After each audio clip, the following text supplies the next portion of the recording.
Hello everyone, मैं हूं CA Saurabh Singh Baghel and welcome back to my YouTube channel. दोस्तों, आज हमारे बीच में है महमूद आलम साहब, जिनका सिलेक्शन हुआ है यूपी पीसीएल में एज असिस्टेंट अकाउंटेंट। तो महमूद आलम साहब, बहुत बहुत स्वागत है आपका। Thank you sir. तो बताइए अपनी जर्नी के बारे में, कितना टाइम लगा आपको प्रिपरेशन करने में यूपी पीसीएल असिस्टेंट अकाउंटेंट के लिए? सर यूपी पीसीएल का ये मेरा सेकंड अटेम्प्ट था। इससे पहले भी मैंने एक बार दिया था, अभी लास्ट ईयर सितंबर में एग्जाम हुआ था, 13 बैकलॉग की सितंबर को। वैकेंसी भी? जी जी। जी जी। बट उसमें मेरे कंप्यूटर में 24 मार्क्स थे, तो कंप्यूटर की वजह से रुक गया था। ओके। और इस बार और कितने बाकी मार्क्स थे कंप्यूटर में आपके? सर इस बार कंप्यूटर में 33 मार्क्स थे। 50 marks। अच्छा। और बाकी ओवर इधर 150 में कितने थे? All over 91। 91। और कॉमर्स सेक्शन में? सर कॉमर्स में 60। 60 थे। तो यानी काफी सिग्निफिकेंट रोल प्ले किया कॉमर्स ने आपके selection yes sir. Sir commerce से काफ़ी हेल्प मिली, और स्पेशली उधर इनकम टैक्स वगैरह का जो सेक्शन था वो मेरा काफ़ी अच्छा गया था। में? अच्छा। तो आप जनरल कैटेगरी से आते हैं? कौन सी कैटेगरी आती है आपकी? ओबीसी से। ओबीसी से आते हैं। तो ओबीसी का कट ऑफ भी आई थिंक कितना था, 84 के आसपास? सेवन अच्छा, नहीं 70। 75 के आसपास किया था। 75 के आसपास था। तो फिर आप यस सर। काफी सेफ थे 91 में, है ना? और जनरली यस वैकेंसीज जब ज्यादा होती हैं तो अगर आप 90 स्कोर कर लेते हैं तो आप सेफ साइड पे हो। लास्ट टाइम भी जो बैकलॉग की वैकेंसी थी उसमें भी आई थिंक 95 के आसपास ही cut off. Last time sir पता नहीं, वो एक्चुअल मेरे मार्क्स कम थे कंप्यूटर में, फिर बाद में मैंने उसको फॉलो नहीं किया। अच्छा अच्छा। ओके। इसके पहले भी आपने और कई सारे एग्जाम्स दिए हैं कि ये पहला एग्जाम था, मतलब यूपीपीसीएल के इससे पहले अलावा? मैंने सर आईबीपीएस की प्रिपरेशन की थी, उसमें एक दो तीन बार एग्जाम दिया बट क्लियर नहीं हुआ। हम्म। तो फिर प्रिपरेशन वगैरह छोड़ दी थी मैंने, फिर जॉब ज्वाइन कर ली, तब से मेरी जॉब चल रही थी। अच्छा, कहाँ पे जॉब करते हैं आप? सर यही होम टाउन में रायबरेली में ही मेरी जॉब है। अच्छा, रायबरेली से हैं आप? Yes sir. अच्छा। तो जॉब के साथ कैसे मैनेज किया पढ़ने को लेकर के, क्योंकि जॉब से आप प्राइवेट सेक्टर की जॉब होगी तो कम से कम 8 से 10 घंटे का काम तो रहता ही होगा। जी जी, वो 10 to 6 जॉब थी। हाँ। तो पढ़ने के लिए ज़्यादा टाइम तो नहीं मिलता था, बट जैसे कि आपकी क्लासेस थी ऑनलाइन थी, तो ये हुआ कि जब भी टाइम मिला तो फ़ोन, हाँ, अगर पास में है तो आप ऑनलाइन भी पढ़ सकते हैं। हम्म। और काफ़ी सारे मेरे ये भी थी कि नोट्स मैंने जो भी हैंडमेड नोट बनाए, उनका एक स्नैप लेकर फ़ोन में ही रख लिया। तो तो कभी भी जहाँ टाइम टाइम मिला? मिला वहाँ रिवाइज़ कर लिया। जी। ये बेहतर तरीका है, क्योंकि जॉब के साथ 10 घंटे काम करने के बाद आप थक जाते हैं बुरी तरीके से और फिर पढ़ना काफी मुश्किल हो जाता है यस ना? सर। ओके। तो जैसे कि आपने मेरा कोर्स लिया था क्या, यूपीपीसीएल हाँ, वाला? मैंने आपका कोर्स परचेज़ किया था। Yes sir. अच्छा, तो उससे बेनिफिट हुआ आपको कुछ? सर कॉमर्स सेक्शन में उसका काफ़ी बेनिफिट हुआ। कई सारे चैप्टर थे जिनको मतलब पहले मैंने कोशिश की हम्म। यूट्यूब के थ्रू अदर अदर चैनल से देखने की, बट अलग अलग सोर्स से पढ़ने में कंफ्यूजन क्रिएट हो रहा था।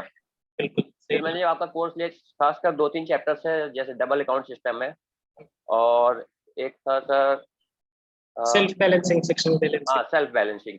ये दो चैप्टर्स मुझे स्पेशल मतलब आपके बैच से काफ़ी हेल्प मिली, क्योंकि आपके ये वीडियो से। ये चैप्टर्स आपको यूट्यूब पे मिलते नहीं हैं, और मिलते हैं हाँ, तो यूट्यूब पे मिलते भी हैं सर, पूरे नहीं मिलते हैं। हाँ, अनऑर्गेनाइज्ड वे में रहते हैं। तो ये दोनों चैप्टर्स राहुल सर ने पढ़ाए थे एक्चुअली।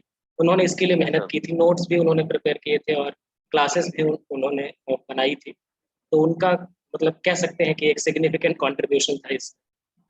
Yes sir. सर उनसे भी काफ़ी हेल्प मिली थी, और आपका जो मॉक टेस्ट था, जी जी। मॉक टेस्ट मैंने एक दो बार लिया था, लेकिन लास्ट मोमेंट में जब मैं यहाँ से ट्रैवल कर रहा था, एक दिन पहले हम्म। मैं निकल गया था, अलीगढ़ मेरा हम्म। सेंटर गया था।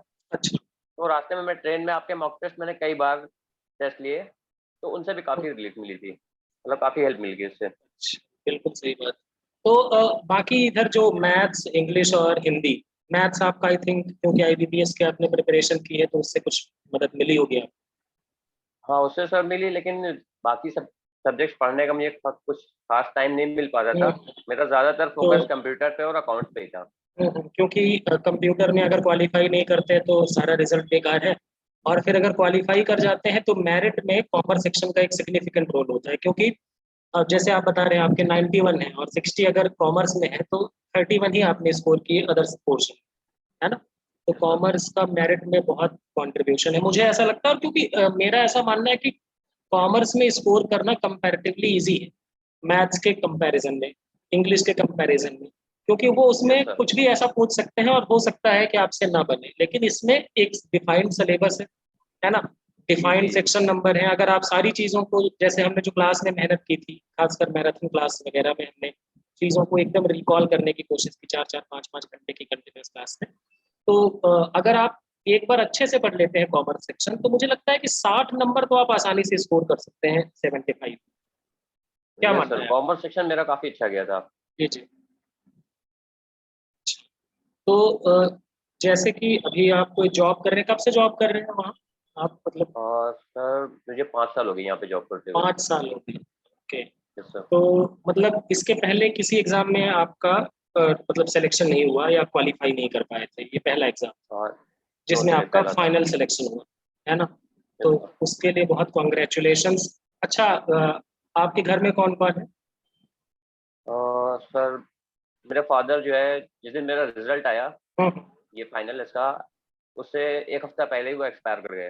तो मुझे मतलब इस चीज़ का भी अफसोस था कि मतलब इस खुशी में वो शामिल नहीं हो पाए। अगर वो साथ में होते तो कुछ ज़्यादा अच्छा लगता। बिल्कुल सही बात है। घर वालों की खुशी, खास पेरेंट्स की खुशी ना हमारे सक्सेस को लेकर बहुत अधिक होती है ना। Yes sir. और घर वाले जो हैं वो हमसे ज्यादा खुश होते हैं हमारी सक्सेस को लेकर के। बिल्कुल सर। अगर कहूँ कि जीवन में अगर कोई सफलता से हमारी सफलता से सबसे ज्यादा खुश होते हैं, तो होते हैं हमारे माता और पिता। उसके बाद जी आपके जी। गुरुजन, शिक्षक आते हैं। और उन्हीं का जो कह सकते हैं कि प्रेम जो होता है हमारे प्रति, वो अनकंडीशनल होता है। हम बदतमीजी भी कर देते हैं तो भी वो हमें बहुत आसानी से माफ कर देते हैं। जी तो बिल्कुल। मतलब आप आपकी मम्मी की आंखों में आपने खुशी देखी होगी इस बात को लेकर के, है ना? नो सर, मम्मी भी पहले भी एक्सपायर हो गई। अच्छा, मम्मी 1 साल ओके पहले एक्सपायर हो गई हैं। ओके वो ओके। कोविड पीरियड के बीच में ही। कोविड में तो बहुत सारे लोगों के साथ ऐसे हादसे हुए, यस अनफॉर्चुनेट, सर। है ना? तो अभी आगे का क्या प्लान है? आपने क्या चूज किया है इसमें, सर अभी यूपीपीसीएल तो में? डिस्कॉम की चॉइस आई थी तो उसमें मैंने यही डाला है, मध्यांचल। मध्यांचल में कहाँ पर मध्यांचल आएगा? में। और सर मध्यांचल ये रायबरेली लगता है, तो हम लोग का ये लखनऊ के आसपास का एरिया ही। अच्छा अच्छा। अगर ये मिलेगा तो बेटर रहेगा। अच्छा, तो अभी आप मतलब जैसे इसमें हो जाएगा तो आपको क्या लगता है कि क्या चेंजेस आएंगे आपके लाइफ में एक सेटल्ड जॉब मिलने से? सर ये मैं प्राइवेट जॉब में था, लेकिन फिर भी कोशिश जारी थी कि कहीं मैं मतलब हम्म, अच्छे से सेट हो जाऊं। हम्म, तो ये चीज़ हो गई कि अभी फिलहाल तो सेटल हो गया हूँ।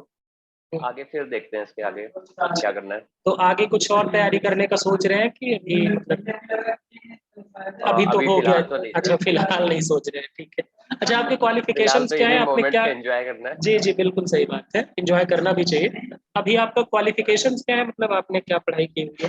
बीकॉम तो सर किया एमकॉम होगा? किया मैंने। एमकॉम किया है, यस ठीक है। सर। एमकॉम के लिए तो पीजीटी भी अभी वैकेंसीज शायद जून एंड तक आ जाएंगे, तो उसके बारे में भी सोच सकते हैं, लेकिन कोई बात नहीं। अभी तो एंजॉय करिए, क्योंकि बहुत दिनों बाद जब सक्सेस मिलती है ना, तो यस उसके सर। लिए, उसको लेकर के खुशी एक अलग तरीके की होती है। आप महसूस कर पा रहे होंगे अपने से। Yes sir. अच्छा।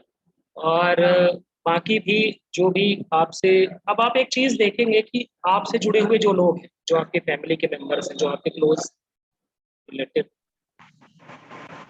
आप देखेंगे कि आपके साथ साथ उनकी लाइफ में भी एक पॉजिटिव चेंज आएगा इस जी।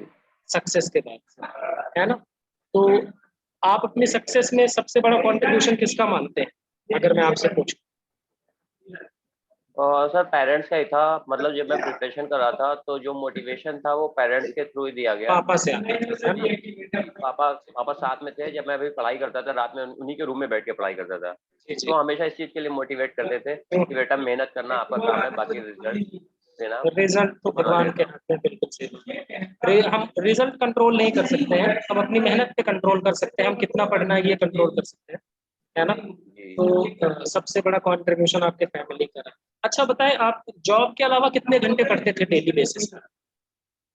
जॉब के अलावा सर रेगुलर तो मैं पढ़ता था 4 से 5 घंटे, जिसमें से सिर्फ 2 ही सब्जेक्ट पढ़ता था, कंप्यूटर और अकाउंट्स। अच्छा और बाकी 3 सब्जेक्ट्स मैंने छोड़ रखे थे कि ऑफिस में जो टाइम मिलेगा उधर पढ़ूंगा मैं।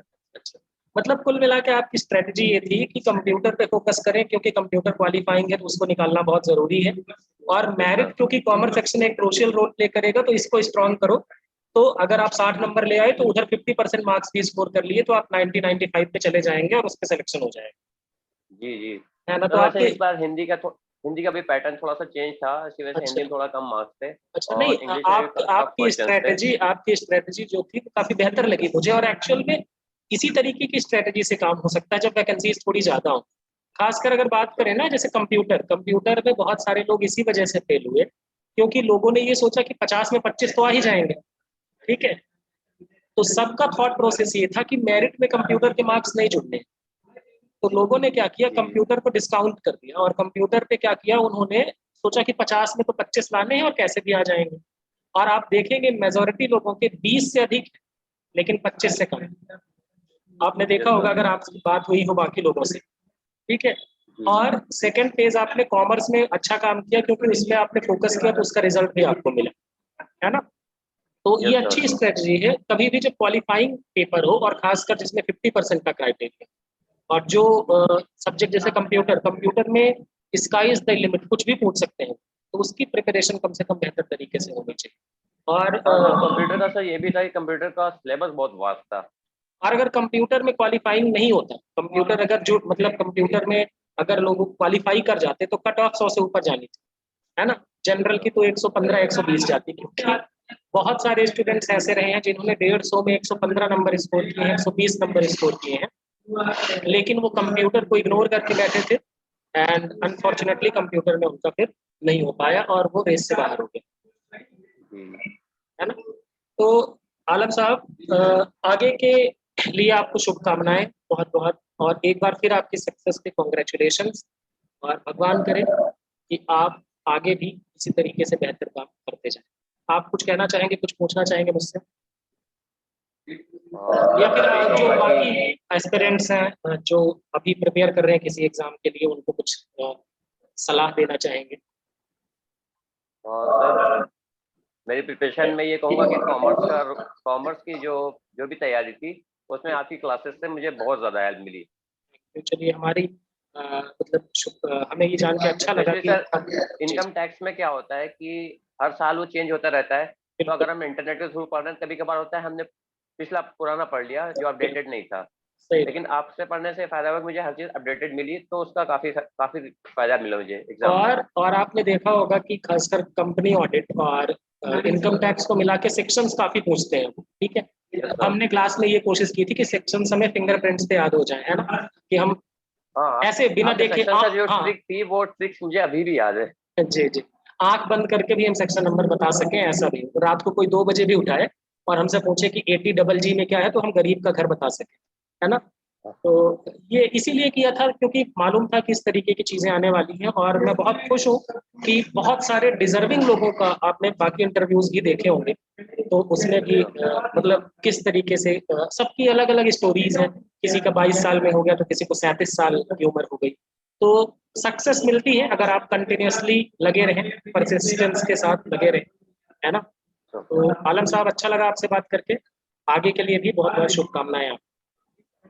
Thank you sir.